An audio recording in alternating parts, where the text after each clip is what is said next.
Buon pomeriggio, buon pomeriggio a tutti e benvenuti alla conferenza stampa di Motherless Brooklyn, i segreti di una città, il film che Warner distribuirà nelle sale il 7 novembre ed è con grande piacere che vi presento Edward Norton e Gugu Mbatha-Raw. I'm a greedy actor. I saw a good role for myself, and there aren't that many, so I kept at it. But also, it's a wonderful. The character in the novel is a really memorable. And then once we decided to open it up into some of the social history of New York, I've lived in New York 30 years.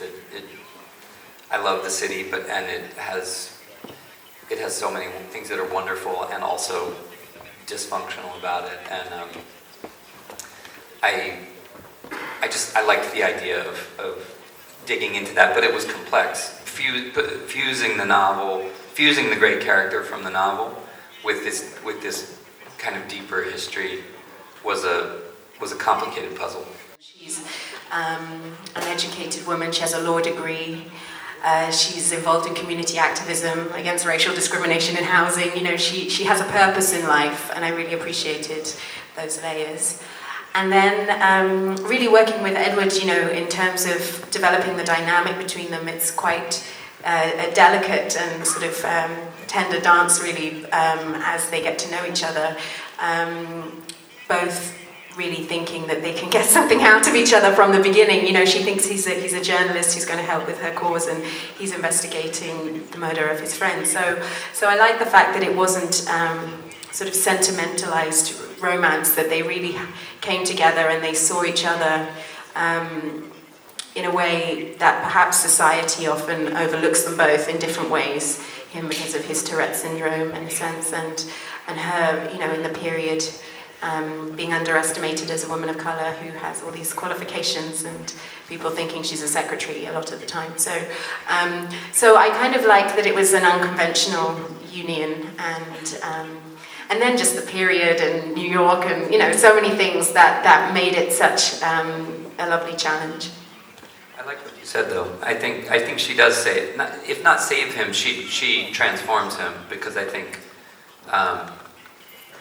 a lot of times in the noir genre, the women are part of the corruption, and in essence they draw the hero to a cynical place. But this detective that Jonathan created, he's so unconventional. He's so not the tough guy that I really liked the idea that she, exactly as you said, she has an agency on him. She's the one who's the inspiration of her is what gets him to be less passive and become more moral in some sense.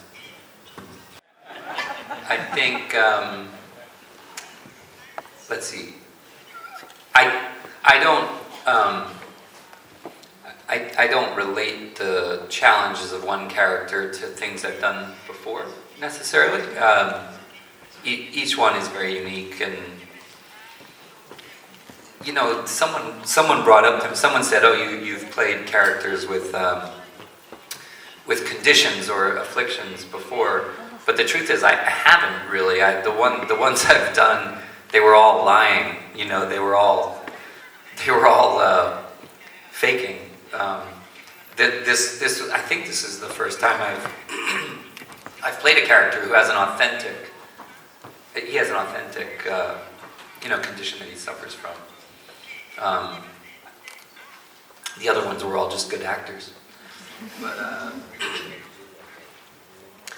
I think that was part of the question. I think that you know, whenever you play someone with a condition, you need to give it the respect of taking the time to study everything that you can about it and meet people who really deal with it. But the good thing, the thing that's interesting about Tourette syndrome is that it's it expresses itself in highly individualistic ways. In every single person, the combination of symptoms is different, and that allowed me a certain freedom to create the blend that I liked, and I took different symptoms from different people that I met. I think my part of the question was, is it hard to be directed by such a great actor? A great actor, I think, is the way the question. I think that's how that's what you said, right? My answer is no, because obviously when you're working with great actors, you know, hopefully something rubs off on you, but you also steal from them too. In terms of you learn a lot being surrounded by all of that talent, and I think, you know, for me, Edward is so well respected by his peers, and has been able to assemble such an incredible cast. It really was just inspiring to be around all of these thoroughbred New York actors. For me, as the only Brit in the acting department, it just really just kept me on my toes and stretched me, to be honest. And that was, you know, I always like to grow and be challenged. And I think obviously when your acting partner is also your director, it's an adjustment because you know, there isn't that typical sort of distance, but it actually makes it more intimate, I think, in a way, and it makes you sharpen your intuition.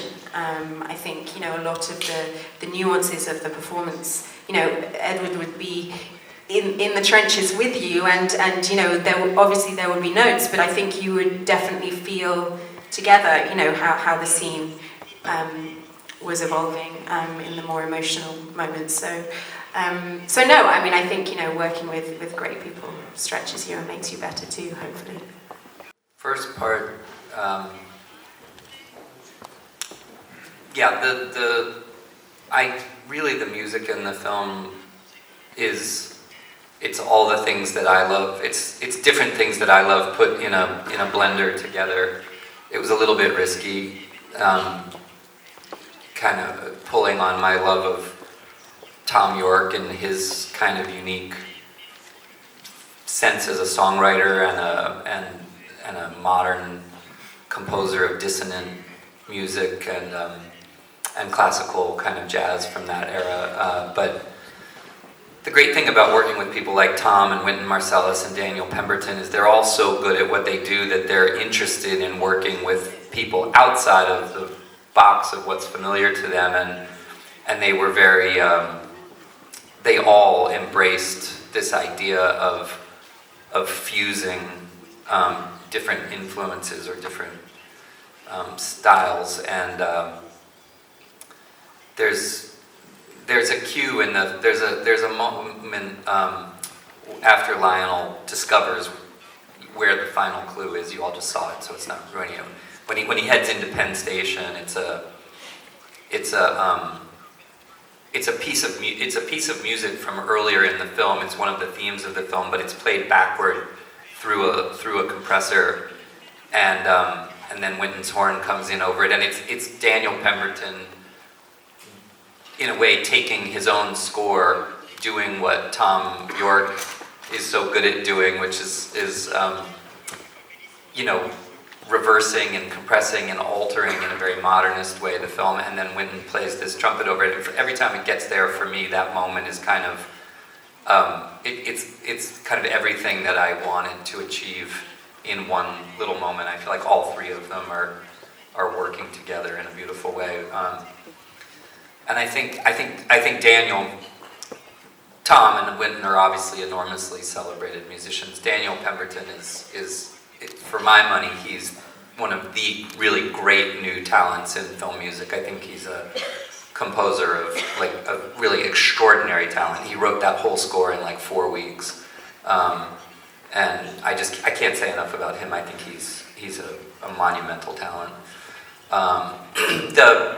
The other thing you brought up, actually, honestly, was a little bit irritating because I was having a private conversation with someone that was much more joking than they made it come off in the thing. And this whole notion that some argument with Steven Spielberg is like one of my mentors and idols and friends, and I've never even spoken to him about this. This is what clickbait journalism does that's really negative in the world. They create arguments where there's no argument. Like, I just made a comment that I think that the way Netflix handled Roma, to me, was extremely positive, and I thought that was great, and I don't happen to agree that that's ruining cinema, but it's not an argument, it's just a comment.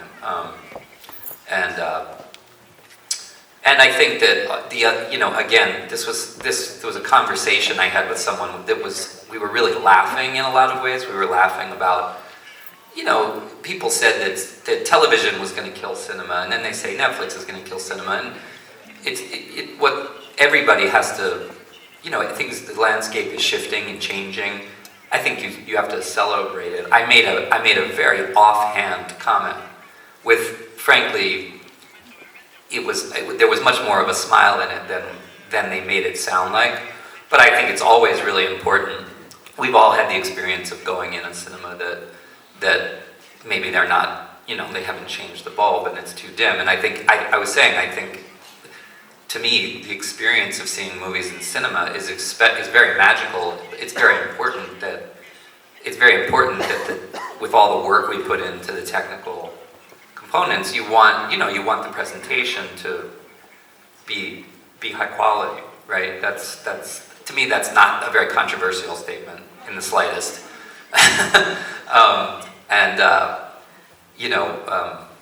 I think I would caution people about reading things that online journalism just turns into arguments where there really was no such thing. I think you answered your own question.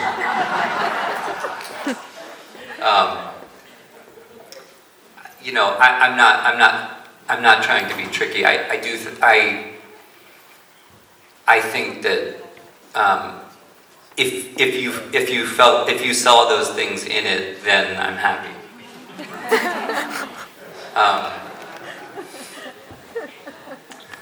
But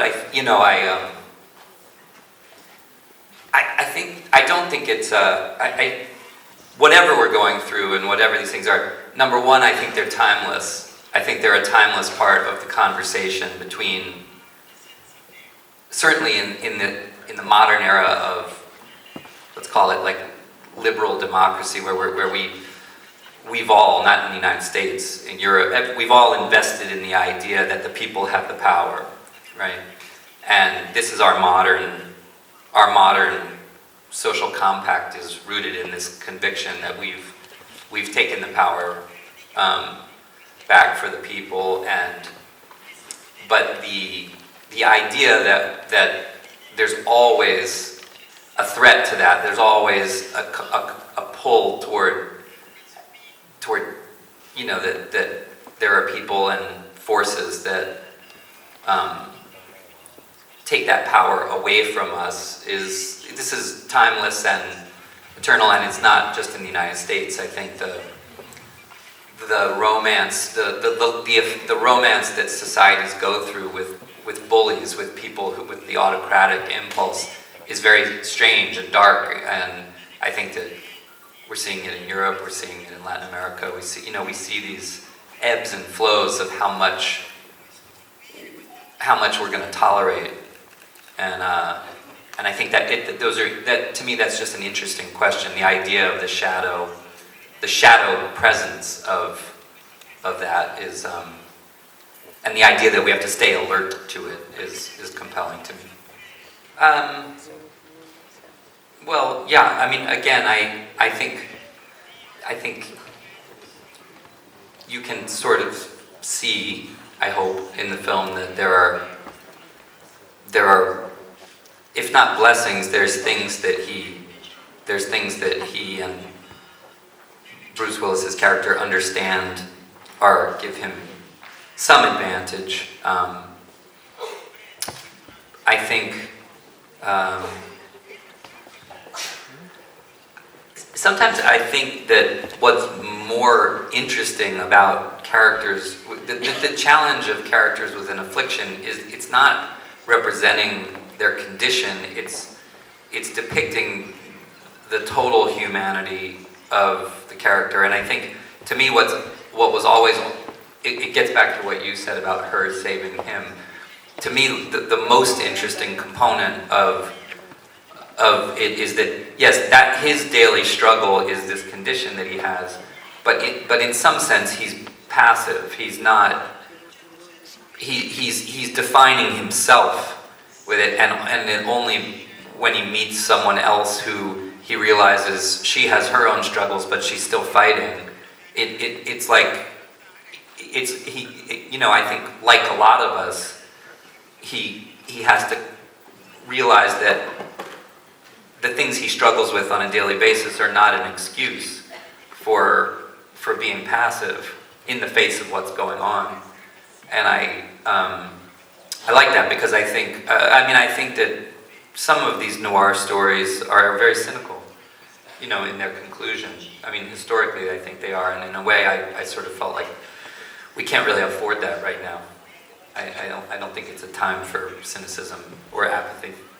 I did the work. I mean, I wrote the script and create these characters that are not in the book.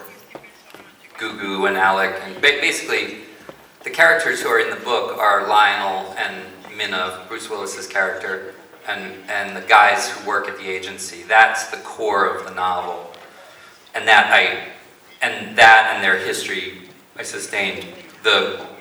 What happens after the murder, what is all different. All that's different, but and that was my invention, but. I had close conversations with Jonathan from the very beginning. I wasn't gonna do this without his participation, because he's a great writer, and we kind of came up in New York together at the same time. We had mutual friends, but he's a deep student of cinema. He really knows not just noir but cinema. He's a very a deep student of films, and we talked about the book is incredibly wonderful, but it's essentially a character portrait. It's not a plot. It is, but it's not about the plot. It's not his intent. He had no agenda with the plot other than the portrait of the character in many ways. And I just proposed to him. I said, if we could keep the emotional core of that character portrait, maybe with the film, we could send him into another adventure that has a deeper political dimension, almost like use the character and then expand further, be true to the novel but be more expansive. And he loved that idea. We talked about how great detective writers like Raymond Chandler, that they did multiple books with Marlowe and different, and that's how I viewed it. Was he's created this great detective character. Let's utilize him. Let's carry him into like James Bond. This is his second adventure,